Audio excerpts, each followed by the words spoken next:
Like I said, every word, every note that you sing, that's my specialty. If you're singing it, Sybil Roth's son was bringing it. And Ed would play the guitar, but it didn't start the way you think. You hear this colossal, big sound. We call it big rock. And this band is, the folks that we put so much time into this. If somebody put in, Kurt, how many weeks, how many months did we actually put in for this show, baby? Talk to me. We put in 17 months to get ready for this show, David. There you go. Turn him up out there, Foley. This man comes from church. How long did we prepare for this, Kurt? We prepared 17 months and 18 days for this show, David.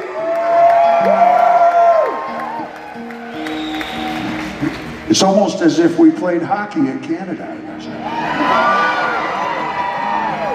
Kick your ass. You bet!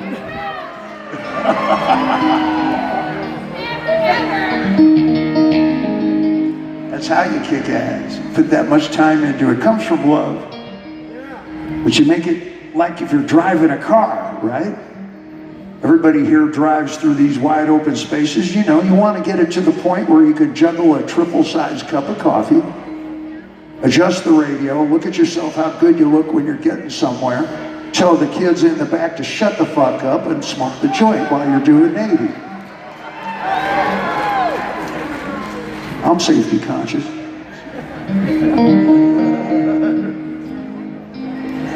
Ed Van Halen's room, when he lived at the house, for those of you who still live at the house, you know what I'm talking about. For most of the rest of us, remember when you had a room, and Ed's room was about half the size of that drum stage. And it was exactly like the one I grew up in. My dad was in school for the first 10 years of my life, and we lived in what was called student housing, which meant there's no extra bedroom. It's the little space where you put the washer and the dryer. And for me, it was a piece of plywood with a piece of foam rubber and 4 cinder blocks. And I could lay across it, touch the other side of the wall with my feet. I pretend I was in a spaceship. Oh yeah. And when I met Ed, he said, come on down to the house. We're gonna write a song. And I walked in and I recognized that space instantly, except this time, instead of a washer and a dryer and me, it was Ed and a Marshall amp. And his mom, who was a real spitfire, just like my mom. My sense of humor comes from my mom, by the way. Sturdy gal. And Mrs. Van Halen wouldn't let him plug in the Marshall amp because she was afraid it was going to shake her old bones apart. And so Ed would play the electric guitar without having it plugged in.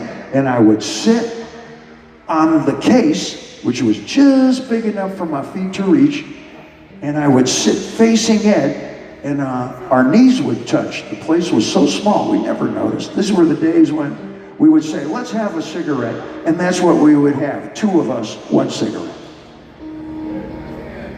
And we would sit there, and he would play, and it'd be so quiet. Almost every song that you hear tonight started off with me leaning this far forward, listening to it.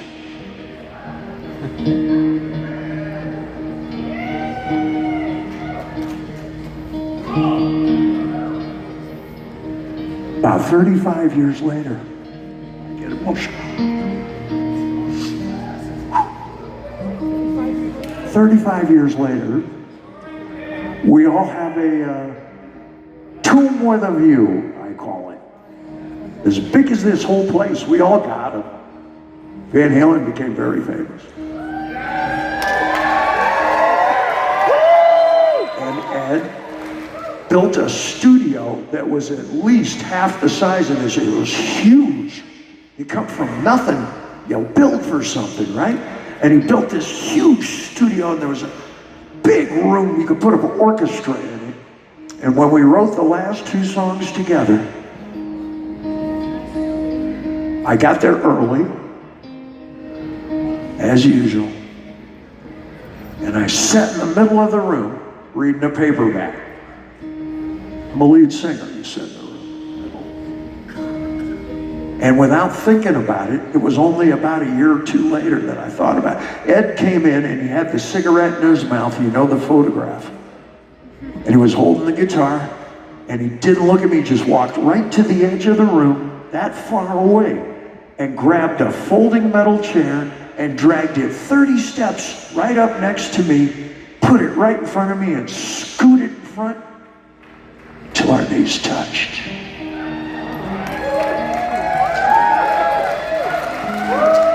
Old habits never die. That's how we wrote those last two songs.